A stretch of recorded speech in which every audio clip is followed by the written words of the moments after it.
Hello and welcome to Hey, we like your pod. And we're going to tell you why. Hi, it's Dawn here, and I'm joined by my trusted partner, Matt Pickett, as always. And our very, very, very special guest tonight is Shanna Quinn. Shanna from, I would say Shanna from iHeart, Shanna from Packers.com, Shanna from like a million different places, but we'll get into all of that because I don't even know where to begin. You're such a busy girl. It's so nice to meet you. Welcome. It's great to meet you. Yeah, it's so nice to meet you. Thank you so much for having me. Of course. And how was your week this week, Shanna? How's it going? Well, working for the Packers radio broadcast, you would think that I would be very upset this week because the Packers, of course, lost their fourth game in a row. Very sad, right? Mm-hmm. But a part of me is very happy because it's against my hometown team, the Buffalo Bills. That's right. So it was kind of like, for me, Sunday's game was a win-win. If the Packers won, I'd be happy. If the Bills won, I'd be happy. So I am doing great this week. Fantastic. I love that energy. You're finding the positive either way and not the negative either way, which you could look at instead. So Exactly. But, it was a really fun game to be at in my hometown. Of course, like I just said, Buffalo. I got to bring a bunch of my friends from Milwaukee to Buffalo and play kind of tourist in my hometown. So, yeah, it's really nice. And, it was one of those vacations that you realize when you were away, like how much you needed it kind of thing. So feeling fresh, feeling recharged this week. So I'm feeling good. nice. And so in watching your team play your team, as it were, Yeah. a lot of people after the game were saying, well, there's a lot of good things the Packers did. We're starting to see some things actually clicking. But, of course, we're Packers fans who say these kinds of things. And I mean, a lot of other Packer fans are like, no, they look bad, period. We're not going to win anything. So I guess as somebody kind of in the middle, how do you see the Packers performance? Do you think it was showing signs of life? I mean, just what do you think? Yeah, I would love to say that, right? You have to be careful what you say, probably. Working for the Packers, so there's that. Exactly. So, I would love to say that. I also felt like the Bills were a little off on Sunday. Mm-hmm. I mean, Josh Allen didn't have as monstrous as a game as I thought he was going to. I was hoping he'd be dropping bombs down the field. I felt like the Bills almost not held back so much, but I felt like it could have been a bigger lead for the Bills overall. I mean, it's not because they're my hometown team. They are just a monster team. Oh, yeah. I think that they really need to get that win, though, for the Packers to really get that mojo going again. They seemed like they were doing better together this past Sunday. But I think because I'm going to put this out in the universe, I think after the Packers beat the Lions this Sunday, I think then that's really where we're going to see the ball start rolling. They're going to get that confidence back. They're going to get that mojo back. They're going to get that vibe going again. So, yes, I think there was a glimmer of hope on Sunday, and I hope that it really just explodes this weekend. Shanna, I think that was a perfect answer, I gotta say, because I realized I was putting you in the situation of I don't want you to have to say something bad about your team that you're being employed by. So really nice job there. Thank you. Should have been in PR. Yeah, that's awesome. So Dawn, how are you doing this week? Well, in just on that, I'm doing so much better this week. It's been a process of feeling better. I'm starting to feel like myself again. So look out. But yeah, so I was wondering if maybe the Bills were a little relaxed because they were playing the Packers. Like they were, because I didn't feel like they put it all out there like I expected either. And I was wondering, or maybe they're just a little tired. I mean, it's almost halfway through the season and they were coming off the bye week too, right? The Bills were. So for them, it might have just been like, you think, after the bye week, you're going to be recharged after having that little bit of a break. But maybe for the Bills, they were just getting back into it. And they're like, oh, okay, this is how we play football again. But I kind of felt like that too, that they were holding back. But, being a lifelong fan of the Bills, it happens quite a bit where they're in these high pressure games and there's a lot of eyes on them that they kind of get a little in their heads. And I think maybe that's something that happened too. I mean, Sunday Night Football for the most part, before the season started, everyone was talking about this game. And to me, it was the blue collar Super Bowl. You know, you got the Packers from Green Bay, you got the Bills from Buffalo, really great blue collar, passionate teams. So I wonder if maybe that got in the Bills' head a little bit, just all the pressure of it. But yeah, I'm hoping Angry Aaron comes out this week and maybe he channels all that, 4 losses in a row and then gets the big one this weekend. You Can would never hope. count him out. He's an MVP for a reason, after all. Yeah, that's right. Like I describe both teams as like blue collar teams. I think that's so true. I mean, from smaller markets, devoted fan bases, and stuff like that. So, how would you compare the two fan bases? Pretty similar. It was funny because when I moved to Wisconsin in 2018, my parents came here to visit and I took them to Lambeau. It was our first time going to Lambeau. So we're so excited because my family's also like secondary Packer fans. Even before I came to Wisconsin, it was like, that was our NFC team. So they were super stoked to go. And we went and like people would kind of talk trash, like they'd be like, oh, Bills fans, whatever. But then they just were so nice and so welcoming. Like they would be like, you want a brat, and that's kind of how like Buffalo is too, because my boyfriend and all of our friends came.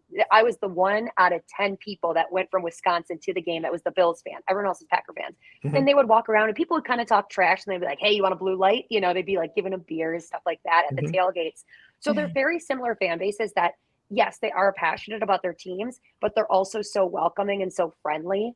And it's almost like they don't forget where they came from, right? Like you're from this like neighborly city and you want to give that to other people. So I think the fan bases are extremely similar.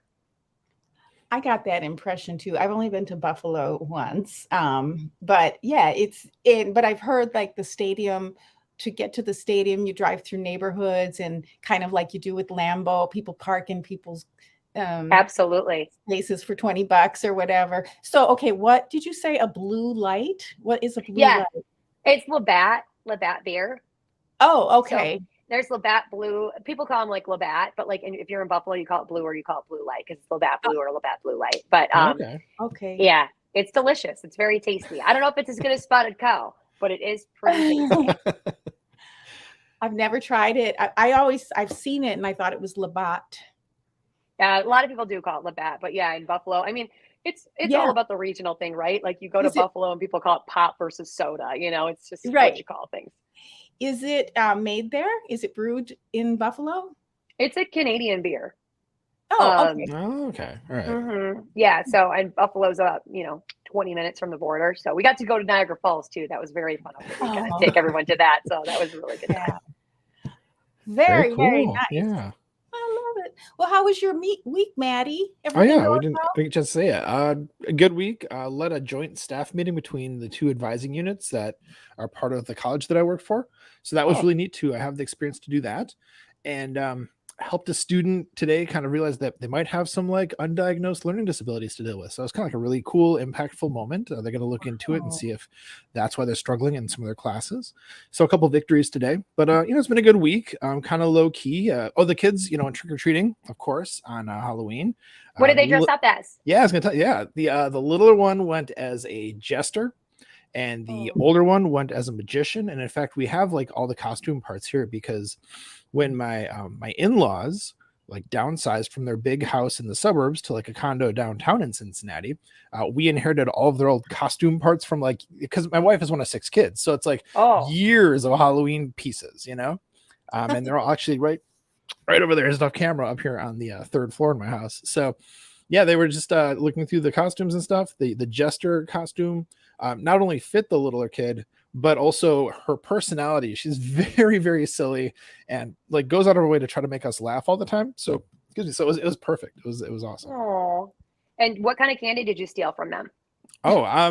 So I'm very I'm not of the mind that I'm going to steal it from them, but rather it's easy for me to say that because one of my daughter's friends has peanut allergies, but does want to go trick-or-treating just for the experience and the fun of being out there. So at the end of the night, the parents give all of the candy to us. So we have like this bonus candy to distribute, but that's where I take stuff. That's where I'm like, okay, well, I'm getting all the Reese's peanut butter cups, all the Snickers. Those are my top 2 favorites, and like any other kind of chocolate things, and just hoard them for myself for sure. then you're doing her a favor. You're like, That's oh, right. you can't eat them, and I don't want you to be tempted by them, so I will take them for you. It's basically an act of sainthood, community service. There's a special place in heaven for you, Matt. That's right.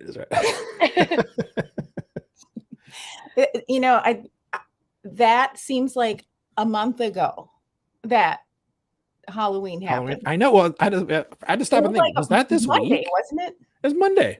Yeah. It was this week. I've had a weird week that way. I have too. It's just Well, it's probably because there's Christmas ads already out there, so you feel like it's December already. Very disorienting.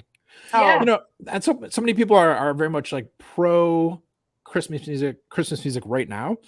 For me, I want to like really just bask in the catalog of Thanksgiving songs and just really live in that world.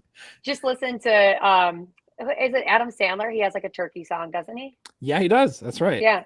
Just listen to that on loop. That's the Thanksgiving song. There it is. I didn't know there was. Put it on your playlist. It's all of your playlist right there. Yep. I'm just looking not forward to, but the whole daylight savings thing in reverse happening. So it's going to be, and today we had a day that was almost the whole day was about 63 degrees, which is far, like the coldest winter day we could possibly have here. And it just came out of nowhere. So we went from being, 75, 80 and everyone complaining that it was too hot to 63. And that's why I had that big sweater on there. I was like, so that was cold. like the same temperature as here in Milwaukee, except we loved it. Everyone was taking off their jackets. Like, oh, it's so nice. Oh yeah, I love it. But a lot of people just, the weather thing is a funny thing. It's funny because in the weekend I had started off with shorts and a hoodie because it was 45 degrees out last Saturday here, and then it got warm up to 59. So I took my hoodie off at that point, had my sandals on. So. Very different perceptions. You got to take advantage of it. That's right. Yeah. That's right. I'm looking forward to. I'm always happy if I can wear a sweater. Just let me wear a sweater for a couple. Sweater weather's the best. It is. It actually is. Totally.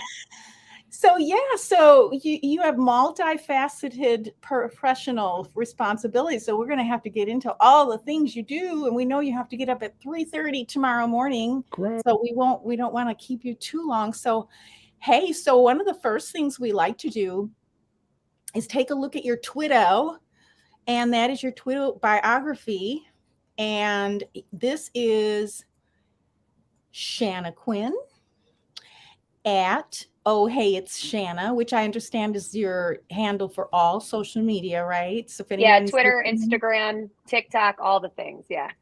All right, so we've got a lot to go through. I'm going to just list them, and then we'll sort through some of this stuff. Sure, there's a lot to unpack. Oh, FM 1061, 963 Star Country, iHeart Country, Packers, and these are all @, so these are all your where you work, basically.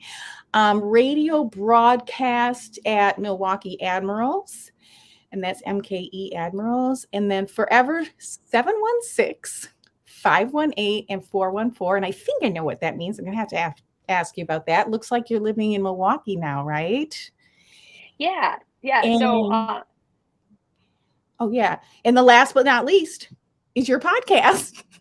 And that's Women Crushing It Wednesday. And that's also on iHeart.com. So so what were you going to say? Did I interrupt you? No, I was just going to say, so to kind of start from the top, the reason why I have to get up at 3:30 in the morning tomorrow, I am the program director for FM 106.1 here in Milwaukee. It's a great country station. It's a heritage country station. We just celebrated 40 years of being that station, which a lot of times in radio stations flip a lot. It'll be the same frequency, but it's all different stations. For us, we've been blessed that we've had this heritage country station for 40 years, and it's been very successful. Way before I even got there, it's just a monster of a station, and I'm super lucky that I get to be a part of it. But one of our coworkers is COVID positive, got it yesterday. Another one is taking vacation, and since I run the station, I'm going to be doing mornings along with Scott Dolphin, who is legendary with the station as well. So going to do mornings, but I usually do afternoons. I'm usually on 3 to 7 p.m. 96.3 Star Country is our country station in Madison, where I'm also on. They air 3 to 7 p.m. iHeart Country, I am a part of our national team. So I'm on a bunch of stations all over the country, Waco, Texas, and Davenport, Iowa, like all over. And I have basically a syndicated show, you'll call it, as part of the iHeart Country team. I'm trying to think what else in there. Packers Radio Network. So I am a part of those broadcasts, and those are on 54 radio stations, Wisconsin, Minnesota, all over the place. And I do halftime and post-game reports for that. And Milwaukee Admirals is our AHL team here. It's the AHL team of the Nashville Predators. I am an in-game host for it. So I'm that person you see on the Jumbotron playing games with people. I'm trying to think whatever. A Buffalo Forever is just forever from Buffalo. And then the numbers are 716, which is the area code from Buffalo, 518, which is the area code of Albany, New York, which is the next place I went to. And then 414 is the area code here in Milwaukee. So it's just kind of where I've lived. If a listener maybe is like, I think she used to be on my station in Albany. It's, they see that 518 and they're like, yeah, that's her kind of thing. So yeah, that's why I wanted to include that. But yeah, there's a lot going on. There's a lot going on. So you love country music? Yes. Yeah, absolutely. Yeah. It's a really good time. I mean, it's never a dull moment. Here in Wisconsin, people love country. So there's always a country show rolling through. Like we recently announced Shania Twain's coming and George Strait is coming. We've got another huge show coming. Zach Brown Band's coming. So it's never a dull moment with country in Wisconsin. Nice. And with all the gigs that you have going, we actually have somebody in the comments. One of our viewers has mentioned that it's cool to be able to put a face to the name. I don't know if you want to put that up or not, but there we go. Yeah. So we have a fan who's happy to. Yeah. Side note, Lori's the best. Lori really awesome. Lori is the best. Thank and you, she loves country. My dad loved country too. And the George Strait Senior songs are just part of our. Lori's my sister. An important detail there. Yeah. And so cool. And she also appreciated your confidence about when they beat the Lions. When, yeah, not if, when. Yeah. That's right. So how do you balance all those gigs? That seems just crazy to me. It is a lot. It's a lot, but it's very fun. I'm very fortunate to do something that I love doing, and radio is just shrinking day by day with who does what and all that. And I'm very lucky that I've made it this far in my career, and I've been doing it. Started out being a part-time promotions person, making $7.15 an hour back in 2008. So I'm very blessed to be able to wake up every day and get to do this, to be honest with you. So I make it all work, shove it all into a schedule and just hope it fits. So to be very, very structured, I suppose, in your time, right? Yeah, it's funny, like on the go, all the things that I always have with me, kind of things like always got to have a spare mascara just in case, and dry shampoo at the ready, and a baseball cap just in case. So yeah, always got to be prepared for whatever's thrown at me. Nice. I think Dawn's going to mention this a bit later, so I don't mean to step on your toes, Dawn, but I just want to say that I really enjoy the stuff you're doing with the Packers Radio Network at the halftime and the post game. I've just been loving it because I listen to that to those guys, to Wayne and Larry during the game a lot of the time. So yeah, thank you so much. Absolutely. Wayne and Larry are just fantastic. And, Wayne, he comes into our radio station to record a podcast with Matt LePay, of course, the voice of the Wisconsin Badgers. And he is just such a sweet man. Like, I saw him and he was just like, how are you doing?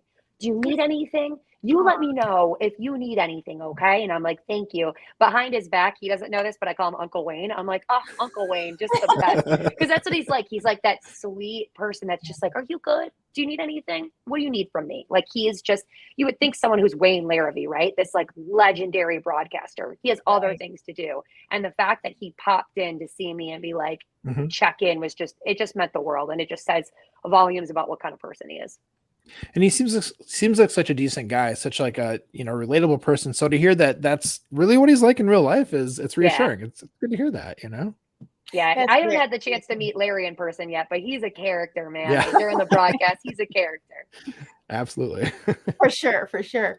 One of my claims to fame is that I every week listen to Packers radio broadcast during the game, and I mute the national broadcast no matter who it is, practically, just because I love listening to Wayne and Larry so much. Mhm. And I just like hearing it. And that's how I know you two from the halftime show. Oh, well, thank you. But yeah, I love that show. And I tell people that all the time. It's like, because when people are complaining about the national broadcasters, it's like, why are you listening to them? We have Packers.com. And then last year they said they're excuse me, weren't announced that they weren't going to be on WTMJ anymore. And I thought that meant that they weren't going to be on at all. So I'm thrilled that they're on Packers.com, because now, for people who might not know this, they're on every game, regardless of in market, out market, whatever. So on WTMJ, sometimes I couldn't even get the radio. Yeah. Same. Oh, so that's okay. Yes. Because I mean, to be honest with you, I'm not familiar listening to it on TMJ, but I know that, with us, you can listen to it, Packers.com. Like you said, it'll take you to where you can listen to it. So that is a pretty cool feature with that too. And we have such a great team. I mean, Armin is one of my very good friends. He's the producer. He does everything behind the scenes. Hunter is one of my producers. He's amazing. Drew and Billy that do the post game. They do such a phenomenal job. We're just really, really lucky to have such a great squad, and the pre-show too. I mean, you got Dennis Krause, you have Mike Heller, who is just a gem too. So we have a really, really good squad. Yeah, it's so fun to listen to. People, if you're not listening to that, you're missing out. Yeah. I've been screaming about that for a couple of years now, and it helps me learn too. And a lot of people ask, well, because the game is slightly delayed, then you're hearing the radio first and all that. But because I'm fairly new to football and I'm trying to learn, I find it helpful, because then I can look for what's going on the field when it happens, instead of it just being like, what just happened? I'll be like, oh, okay, I'm not going to look at that, person or that play. So that's a great point. Yeah, I think it's a super great tool. So yay, thanks for doing that. I love it. Thank you. So, okay, so that was my guess that those were your area codes. Very cool. Now, would you like to tell us a little bit about your podcast? And again, it's called Women Crushing It Wednesday, and that's on iHeart. Yeah, it's on our iHeartRadio app. You can also find it on our website, fm106.com. There's a link on there. But basically, I started it because we had so many amazing female country artists coming through that were brand new. And I wanted to share their stories, because just because they're not being played maybe as much as you would hear bigger artists like Jason Aldean, Carrie Underwood, Luke Bryan, they're still super talented. And I was fans of their music. Like Tennille Townes is amazing. Lainey Wilson, who I had early on, she is the most nominated artist at the CMA Awards that's happening on Wednesday. I wanted to feature their stories and get them out there. So I've interviewed a bunch of female country artists. I've had local entrepreneurs in Milwaukee. I've had Maria Menounos on. That's probably the biggest one I've ever had. And I was so starstruck because I got to do it in person. And I was like, it's Maria Menounos. Nice. I'm trying very hard. And I think Matt knows this. I'm trying very hard to get Aaron Andrews on there, because I am a huge Aaron Andrews fan. Yes, I am a huge Aaron Andrews fan. I've bought a ton of her wear stuff, because Wear by Aaron Andrews, great gear. But yeah, that's what Women Crushing It Wednesday is. And it's been really fun to meet all different women from all over. I've had local TV news anchors, and it's just really interesting to get their story. And, no offense to the men in these industries, but the women sometimes go through different things than men do, and to be able to really connect and be able to know that you're all going through those struggles, and that we can help each other out and build each other up, is just really what I wanted to accomplish with the podcast. I mean, real talk, if any man out there is hearing that and feels like there is some offense to be had, then they're part of the problem, quite frankly, Matt, you nailed it. You absolutely nailed it, for sure. So with Women Crushing It Wednesdays, does that also go out to any like podcast feeds? Like, is there other places to check out like back episodes of it, or? On iHeartRadio. Yep. So I have a channel on the iHeartRadio app, and you can search Women Crushing It Wednesday. I believe it's on Spotify too, but we usually try to promote iHeartRadio because it's the company I work for. I work for iHeartMedia that has the iHeartRadio app, but I believe you can find it on Spotify too. Okay, cool. Well, I'll check out the app then for sure. Draw the traffic to the right place. I can appreciate that. Right. So yeah, good to mention that. Yeah. So you did mention that you're the WMIL program director. So that's more than being a personality. So what's involved with, what does that mean? So I help program the music for the station. I do music research. I submit songs to, be tested on people. They see that they like it, if they don't like it, I work with record reps who will basically come to me and say, hey, I have this new Carrie Underwood record. You should play it, and they'll show me stats on streaming and, all these different things. And, I get to go to concerts a lot, which is great. I also work with our morning show. I work with all of the on-air personalities that are on our station. I make sure that they're equipped with all the tools they need to have successful shows. I do a lot of paperwork because, boss life. And I participate in a lot of meetings where we're trying to drive sales and create events. And, we have our staple events that I help put together. So it's basically anything that will help the station grow and help the station be successful. It's like what I'm a part of. Sounds like a lot of hats in one job for sure. That's radio. Yeah. Yeah.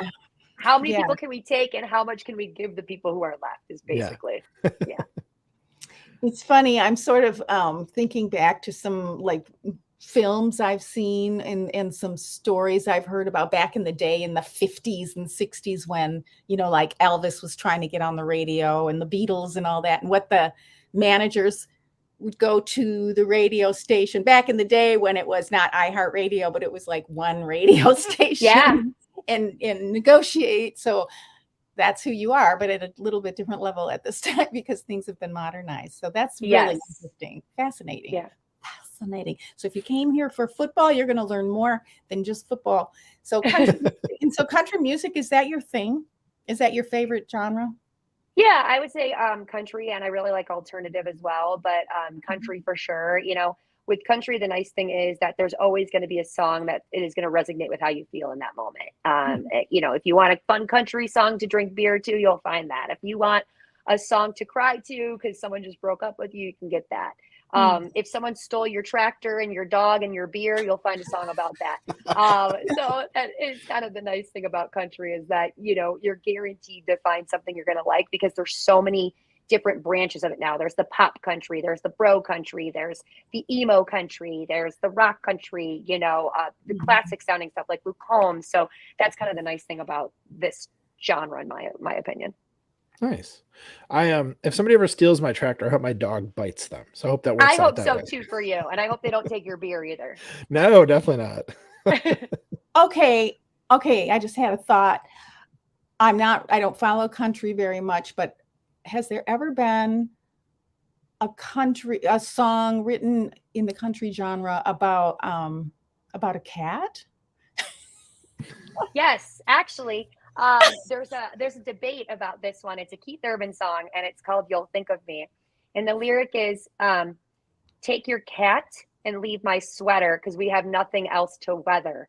And a lot of people think he says, take your cap, C-A-P. But he was on the Bobby Bones Show, which is one of our iHeart morning shows.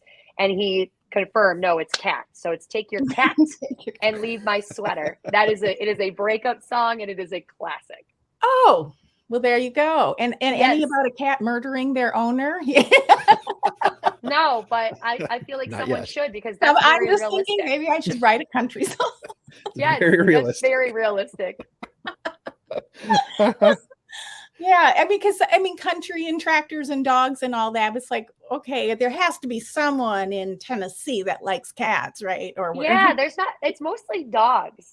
Blake Shelton's got one, Old Red, that's about a dog. A lot of dogs, not so many cats though. The dog-centric genre. I love it. Yeah, and I have a niece who sings. Semi-professional. There was a competition a few years back in Milwaukee, and it was a big one. And she went up on stage and competed. I can't remember what the name of that. She might not be still watching, but yeah, I'll have to see if that's still going on. Of course, that was pre-COVID and all of that. So she's got a great voice. Okay, so because it was a competition, right? So how long have you been in Milwaukee? How many years? Oh, I think Shanna might have frozen on us, unfortunately. She froze. Okay. Oh, no. Oh, that's okay. She'll be back. So, and I was just going to ask her, I'm going to ask her what she thinks if she can compare Buffalo Bills Twitter, Bills Mafia Twitter, Bills to Mafia Twitter to Packers Twitter. Don, have you waded into those waters at all? Have you tried to see what's out there on Buffalo Bills Twitter? Not this week, but I've kind of stayed up. I'm just wondering what the future of Twitter even is going to be. I'm kind of like, I'm just going to go back to YouTube and all of that. So have you? No, but it does fascinate me how Twitter has made such, what I'm trying to say is it's such a good medium for like communities kind of springing up organically. I think it's an amazing thing. And I don't know if sociologists study that, but it seems like something that could be, definitely ripe for that kind of scholarly study potentially in the future at some point, maybe even presently. But from my experience with Bills fans, I've just had really good experiences with them. I might have mentioned last week that I have a good friend in Chicago who's a huge Bills fan, is married to a Packers fan. It's a very interesting household, but yeah. So I mean, I bet Bill's Twitter is a pretty great place. I've kind of a little bit, on kind of all over the place, like on YouTube and Twitter, but and I don't really, but I don't know what if I'm like Mr. Magoo and I just don't see things that are there, because I feel that way. I'm like, what did I miss? What's going on? Why is everybody? I just have a way of like missing that stuff. So maybe it's just. Oh no, I mean, I think that unless you are, absolutely following people who are a part of the community or who interact a lot with them, and so their stuff kind of gets like cross-posted, it's hard to know where to find it. I mean, I have started to see more and more Bears Twitter stuff because I've struck up some connections with some Bears friends who are friendly, awesome people. And so it's like I have kind of like a glimpse into that, but that's just because of the people who I've met who are Bears fans. Yeah. So it's like you have to kind of like know a person to kind of see the inside of a thing, and even to start to. Well, like what I did last week, just a little bit, was I just would go to hashtag Bills Mafia and just see what it just kind of breeze through, see what the top. And I always, when I do a look on a hashtag, because I'm always doing more specific things, usually on, I shouldn't say always, I'm usually doing more specific things when I get myself on any social media. I don't have a ton of time. And so it's like, I want to see what I want to see. So, and then when you're doing a search on Twitter, there's two tabs. There's most popular, which I'm not interested in. I want the most recent, I don't want the one that got the Kardashian post or whatever that, hashtag. But, and I usually try to, like, if there's an opportunity, say, oh, great game, I'm a Packers fan, that kind of thing. I try to leave a little positive thing wherever I go. So, she's back. Shanna's back. I moved closer to the internet, but I don't know what's happening, so I'm so sorry. Oh, it's okay. No worries. Now I can see your Green Bay Packers hat too. Yes. Better lighting. Today's not a hair washing day, so I put a hat. I got my hair cut, and I just that photo that Dusty had posted about Lou Ferrigno what's his name? Ferrigno, yeah. I was like, that looks like my new haircut. I hate it. Great. I hate it so much. She took like 8 inches up. Okay, where were we? Okay, Shanna, what do you think? What kind of vibe? Compare and contrast Bills Mafia, hashtag Bills Mafia, and hashtag Go Pack Go. So Bills Twitter and Mafia, Packers Twitter. What do you think about the fan bases on Twitter, and what do you love about them, and what would you change on either or both? The Packers, I feel like they are just quick to get really angry. The fans on Twitter, it has just been very, very intense to see that they just go off and they are very upset. I feel like for the most part right now, at least, like the Bills fan base is like pretty, happy, and they're just happy to be here, right? Like we're just happy to be doing well, because for so many years we were just so bad. So I feel like with Bills, it's just very positive right now. But with the Go Pack Go, we need some good vibes on Twitter. Yeah. We try to spread those ourselves, but we need some ayahuasca with the Packers Twitter people. Perhaps. Yeah. Matt and I were just chatting when you were coming back about like, how do we look? So I was saying sometimes, like, if the Packers are playing a team, I didn't do it this week because it's the Lions, and I know kind of a little bit about the Lions, but like last week I went to hashtag Bills Mafia just to kind of check out what they were talking about. And on YouTube, I watched some Bills coverage. from like the Andy Herman of the Buffalo Bills kind of.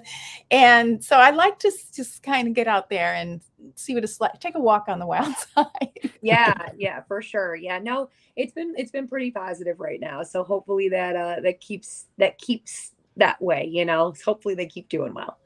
So, okay, and the Bills are doing well, but the Packers, let's say the last 2 years when they were the number 1 seed for most of the year or most of the season, did you feel like there still was this short fuse like on Packers Twitter, or did you feel like it was more like Bills Twitter?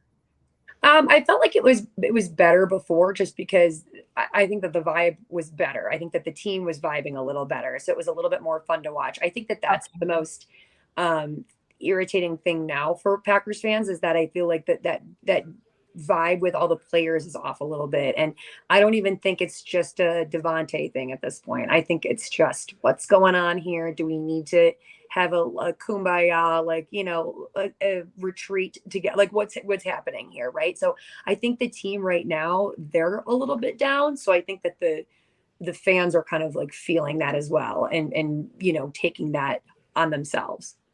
Okay. Yeah, that makes a lot of sense. And I think too, especially because it's a fan base that has had a successful team for literally decades, which is completely, uncommon across the league, to suddenly be plunged into this like era of uncertainty that we did not exactly see coming. I think, as a fan base, it's disorienting and like, it's a scary place, and we're trying to cope with it. And it was already a pretty like reactionary fan base, like you said. So to be put in this kind of situation, I realize even saying that sounds very entitled anyhow, but yeah, it's a weird time on Twitter. It's a weird time as a Packers fan, for sure. Uncertainty, I think, is the perfect word to describe it all. And it's funny, like I joke with my boyfriend, I'm like, you guys are spoiled. You had Brett Favre, and then you had Aaron Rodgers. I'm like, do you know what I had? I had Rob Johnson. I had Nathan Peterman. I had all of these quarterbacks that people forget, that they're like, oh my God, I forgot about, EJ Manuel and, all these people. I'm like, I had to go through all that to get from Jim Kelly to Josh Allen. Okay. So let's all just chill. Yeah.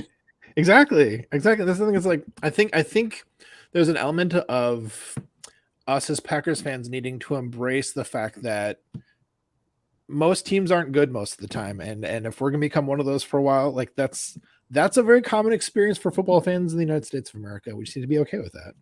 Yeah. I mean, as us Bills fans have come to realize it, the Bills like kind of like secondary slogan was trust the process. And I think that's kind of what you have to do here. You have to trust the process, that clearly they know what they're doing and something good is going to come of it. It's just right now it's kind of crappy to be a part of, but there's still a lot of season left too. I mean, yeah. I wouldn't put it past the Packers to just dominate the rest of the season. So you never know. I mean, I completely agree. I feel like a lot of people who I'm friends with on Twitter have kind of already like given up. But for me, the door is still open. And especially with the NFC standings just being like weird, the records being weird, a lot of like just teams not playing well in the NFC for whatever reason is happening. It can still happen, and Aaron Rodgers is still Aaron Rodgers. So exactly, you still have an MVP. Let's not get it twisted. So I think still a lot of time to go. That's right. What is the breaking table? What is the table breaking situation? What is that? Where did it come from? Great question, Dawn. I don't exactly know. I think it was just a lot of drunk Bills fans that were bored because the Bills weren't doing well. So they're like, what can we do for entertainment? Let's throw each other through tables. So yeah, I don't know how it started exactly, but Bills Mafia is just out of control. I mean, there's a whole ceremony where they basically spray ketchup and mustard on one person. That's disgusting. I hate condiments, so it's extra bad for me. Oh, I love. I will never go to a Bills game for that reason. Yeah, ketchup is my thing, not mustard. So like that's where I would draw the line doing that. But yeah, there's that. There's the chefs that always dress up. There's the Bills Elvis that dresses up. There's a lot of characters that come with Bills Mafia for sure. Okay, I love that. Well, our final question is about how the people that give you support in your life, so that you can do all the things that you do for the Packers community, for the country music community, for Milwaukee, like you're doing. So you did mention that you have a boyfriend, and I take it he's from Milwaukee because he's a Packers fan. Is that right? So who helps you the most? Who supports you? How do you get to do all the things you do and still have a life? So yeah, he's from Green Bay, so he's been a diehard Packer fan forever. His dad has season tickets. He's gone to games forever, kind of thing.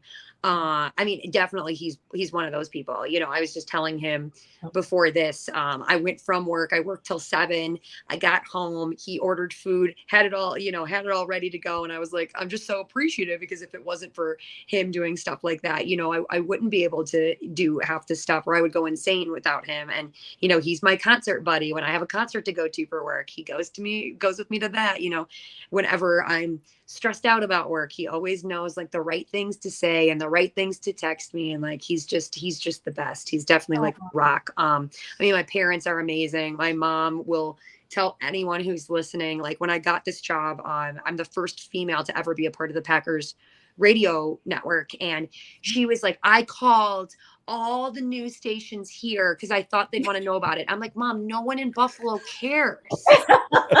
And she was like, no, I called them. And I'm like, oh my God, chill out. But like, just so sweet. And, you know, all my friends in Buffalo and in Milwaukee have been so supportive. And, you know, kudos to like the staff that I have too at FM 106, because if they weren't such a big help with the station, you know, I wouldn't be able to do all of these side gigs, and they're just amazing. So, I mean, I have really good people around me. And I think that's half the battle when you do stuff like that.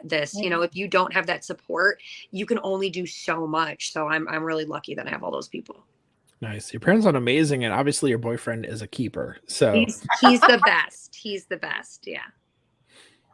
Well, I did say that was our last question, but Lori popped on with a great one. So if you don't mind, bonus question, bearing with us. Yeah. So Wisconsin has its brandy old fashioned. What is there a regional Buffalo cocktail we should try?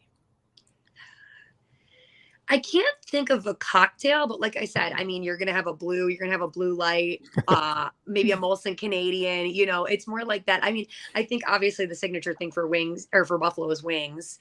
Right. It's more food centric. Like we have wings, we have beef on weck. It's a roast beef sandwich on a Kim Weck roll. I'm trying to think what else. I mean, you have to have blue cheese with your wings. You know, it's more food centric. I mean, we like to booze, don't get me wrong, but we're not very picky.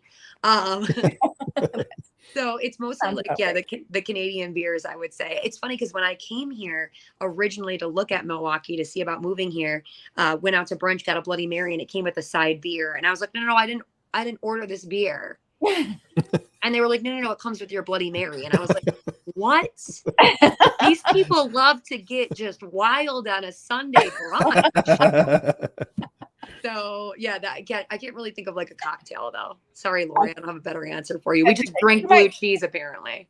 Yeah, anything with blue cheese. I bet if you order a martini, they put little blue cheese instead of an olive. Or I've had blue cheese and an olive with a martini. Yes, they do that. They do the blue cheese stuffed olives. Oh, for sure, absolutely. Yes. So there you go.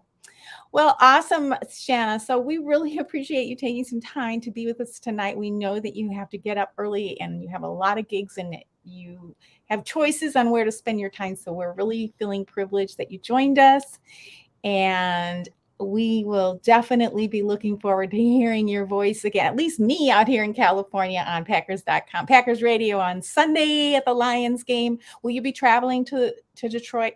No, I don't travel at all. I just do everything out of the studio in Milwaukee, in our iHeartMedia studio. 97.3 The Game is the flagship station, which is in our building. John Kuhn, former Packer, he's on that station with us, and 9 to noon with Kuhn. So, you know, it's always something going on. So yeah, I'm just out of the station in Greenfield, Wisconsin.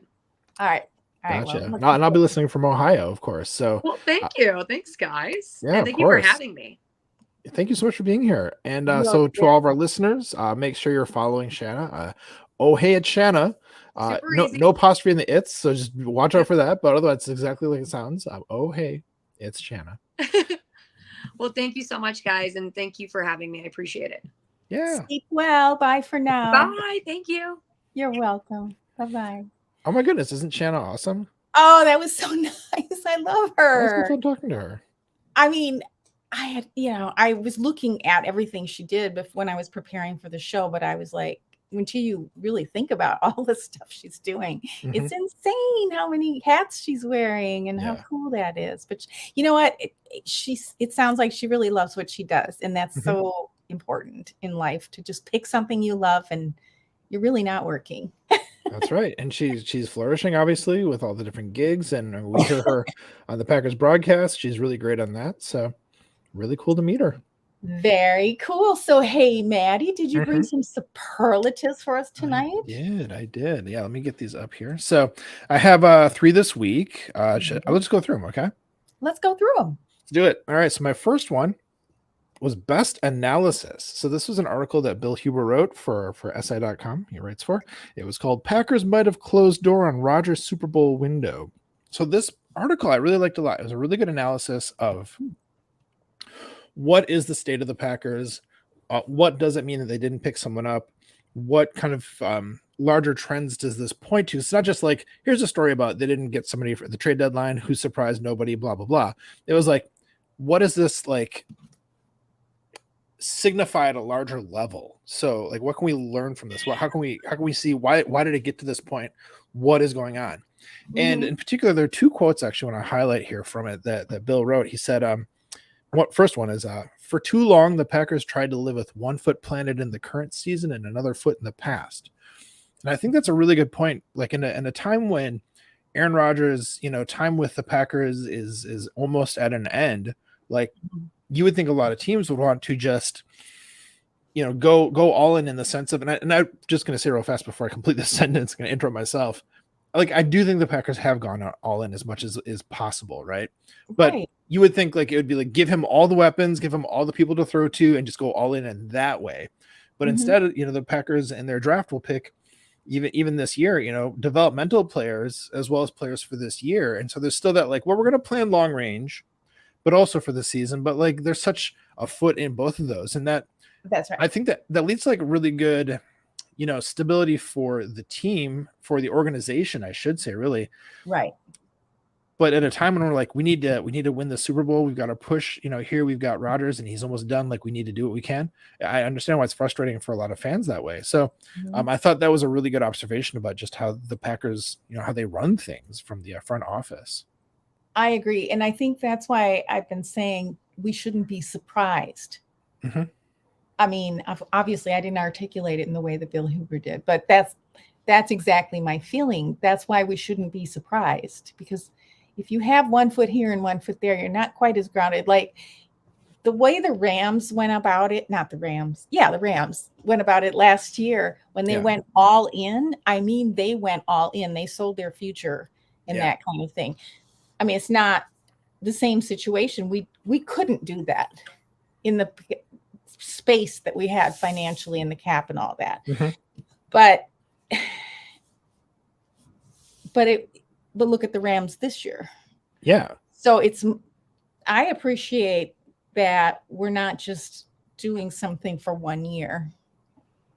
Yeah, I mean, absolutely. The Rams definitely, hamstrung their future. You see, like the Saints are a good example of that too. The sort of like rough times they're gonna have to get through before they've really come back. And like, I mean, both these teams have, flashes, have good players and stuff like that. And that'll be the Packers too. Pretty soon we'll still have some really good players. Yeah. I mean, I say that like I still think there's a chance we'll get into the playoffs. Like I haven't closed the door on that myself yet. But Same here. Yeah. But to know that at the same time, like we're probably never going to have like a bad team, because there are these like sustainable practices happening that on one hand have the benefit of having a more stable organization, but on the other hand, can be frustrating at a time like this. So that I thought was a great observation. And the other quote from Bill that I especially liked is he said, they've been really good at being really good. They've been terrible at being great. Right. I think that's what that organizational approach does give you. A consistently good team, but to be really great, it seems like there are just moves they don't make or aren't willing to make to ensure that, Yeah, it's really fascinating to look at that side of things and not just look at what's going on the field, because there's just so much that has to happen for those things to go on the field. Yeah. and such a Well, separation of those things too. I mean, like in right. Matt LaFleur's presser, on Tuesday or Wednesday, whenever it was, that people were asking like, why wasn't a move made? He's like, that's not my job. Like, I have Right. nothing to do with that. Right. Like, that's Gutekunst, and he handles that, and we're just trying to get ready for Detroit. And Yeah. I think it's easy for people to get that Right. twisted and forget like Blame the coach for everything. Yes. yeah, Or hold him exactly. responsible for everything. Yeah. Yeah. I agree. Yeah. So that was Very that's an outstanding article. Really good analysis. I like that it wasn't like the Packers have closed the door, but it's like, have they? They might have. They might have. Like, there's a thing to consider. This might be where we're at, right. So I like the tone of that. I like So- that too. And it sounds like what I'm thinking. It's like, have they? I mean, I thought that last year with draft and all Mhm. of that, even with Rodgers coming back, quite Yeah. frankly. It's like, what are we doing here?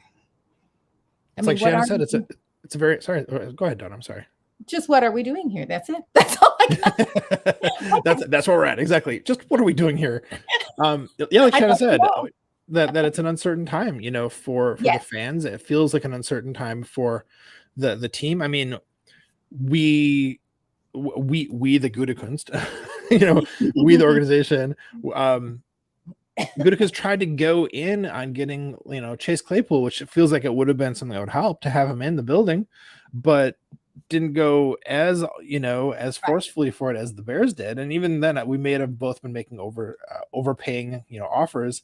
But regardless, it's that kind of thing where it's like they always say Gutekunst is in the conversation, but like that's usually all we get is that somebody was in a conversation and no results.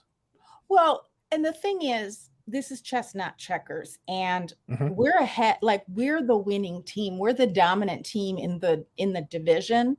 So for the Lions, for the Bears, or for the Vikings to go all in, they're seeing an opportunity right now. This is the first time we haven't had Mhm. a super winning record and haven't like been dominant is from their viewpoint. So naturally, in their position, sure, they're going to invest. They're going to go all in because Mhm. this might be their only shot until we become the full Packers that we are again. The return of glory.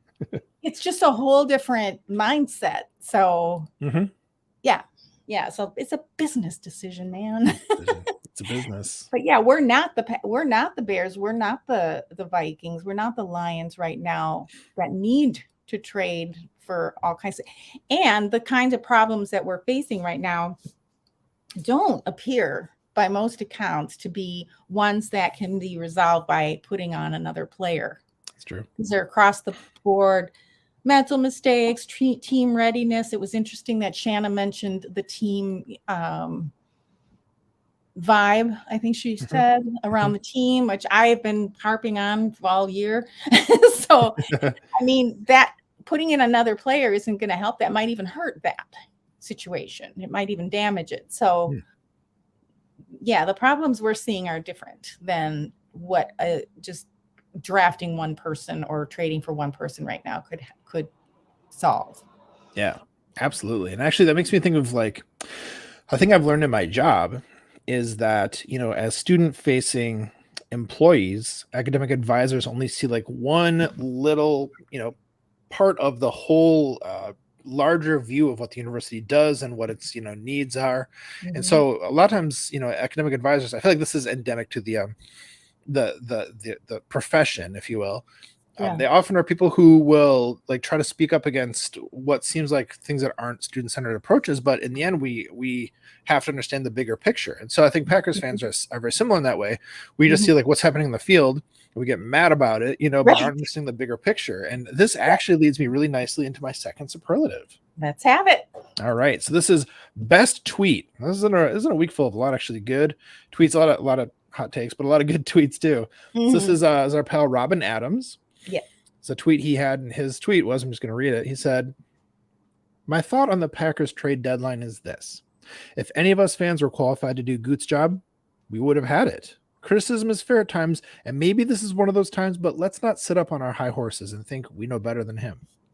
And that's such a good point, because there it is, looking at like that bigger perspective. Like, this is a man was like one of 32 general managers, in the Right. world for football at all. Like, this is a guy who got there for a reason, and look how successful the team has been, especially Right. in the last 3 seasons before this one, and even Right. historically going back for as long as he's been with us. Like, Mhm.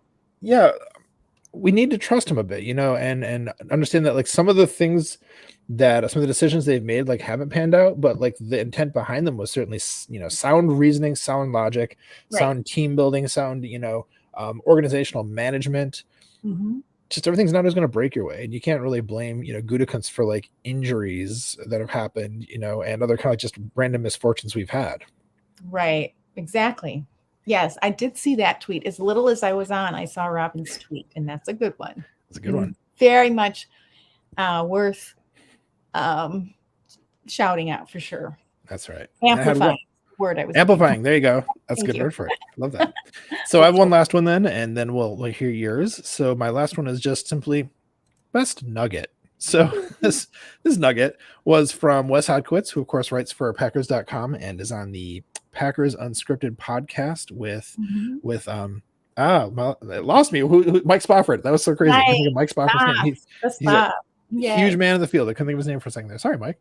So Wes and Mike on the Packers Unscripted from earlier this week. The episode was called something about Buffalo. Things went bad in Buffalo. I had a better name than that. Right. The name something escapes me too. So it was he was just talking about, so this is like a random thing that isn't even specific to this week or the situation of the Packers. It was more like a timeless thing. This is why I think it's a good nugget. He was talking about how people will sometimes bag on the defensive backs, your cornerbacks, your safeties, to say, like, well, the reason why they play that is because they can't catch, as opposed to wide receivers. People who are playing wide receiver are people who can catch a ball. But and I've certainly heard that, I even thought it at times myself.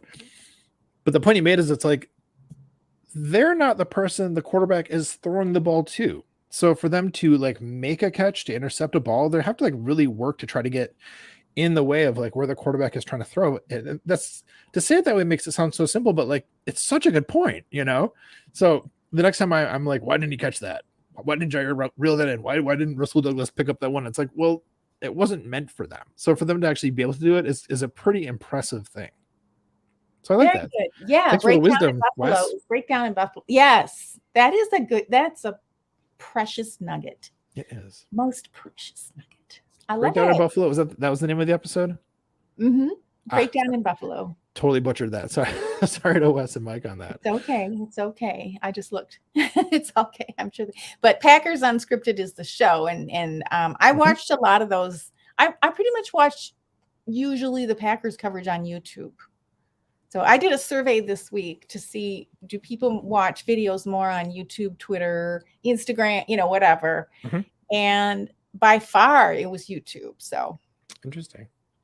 Yeah, and I mean, just a side note about Wes and Mike. If people aren't listening to that podcast, I do highly recommend it, because I feel like they are always a voice of reason. Never a hot take to be found on them on their podcasts, and I really appreciate that. For sure. Yeah, it's imperative that I listen to them, if nothing else. I agree.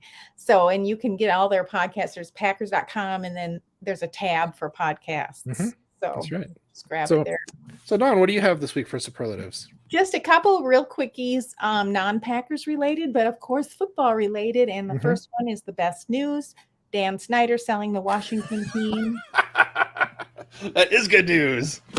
I mean, we'll see, because he's considering all options. So that could mean he still has a foot in the door and all that. Get that guy out of there. And I'm going to read you the second one. And the second superlative I have this week, and I have to read it, is best lie. No, excuse me, worst lie. Best news and worst lie. And they're somewhat related. And this is a quote.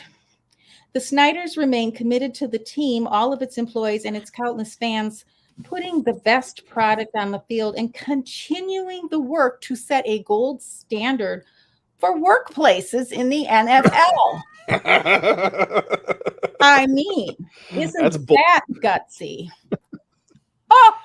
It's a terrible lie. Yeah, no. I understand PR's got a PR, but that's insane that they would even anyone would put that into writing. I mean, Yeah, so there you have it. Of course, they have implemented some changes supposedly, but it's all secretive thanks to um what's his name, our commissioner not letting Goodell? any, yeah, Goodell. Mm. I almost said Gruden. It's like close to that. But yeah, so It could that's be not worse. best news, worst lie.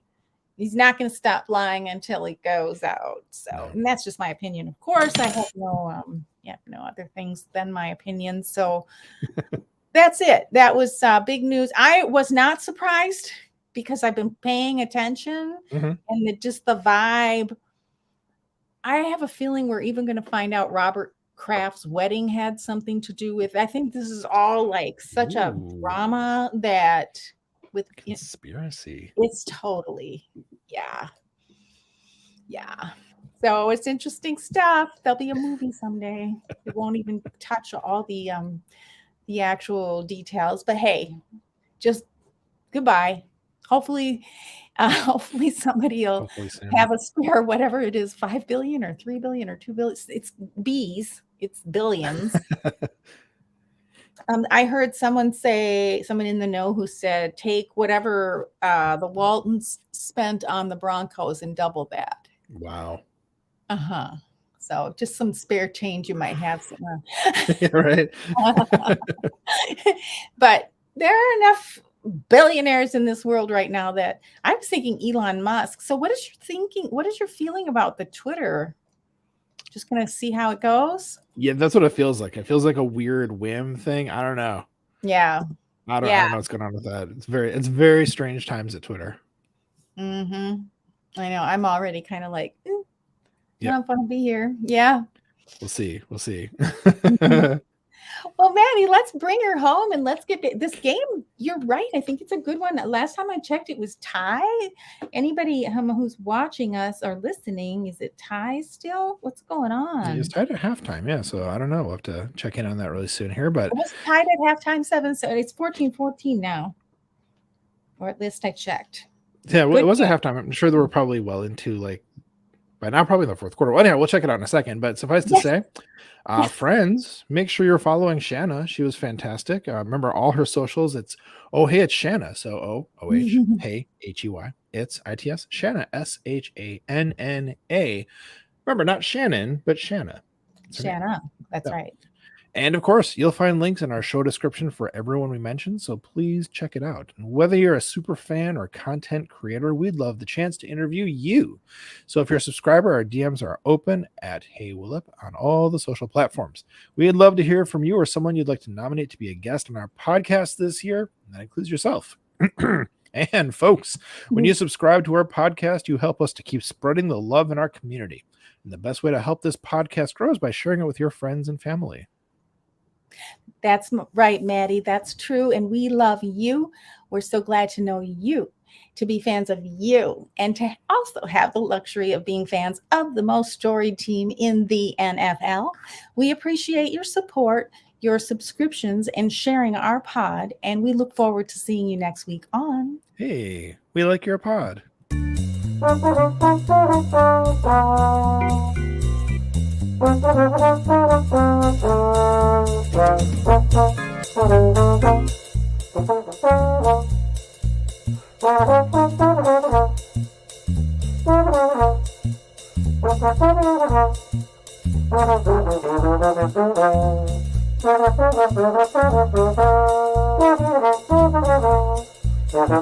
Football in general comes down to discipline and people owning their roles.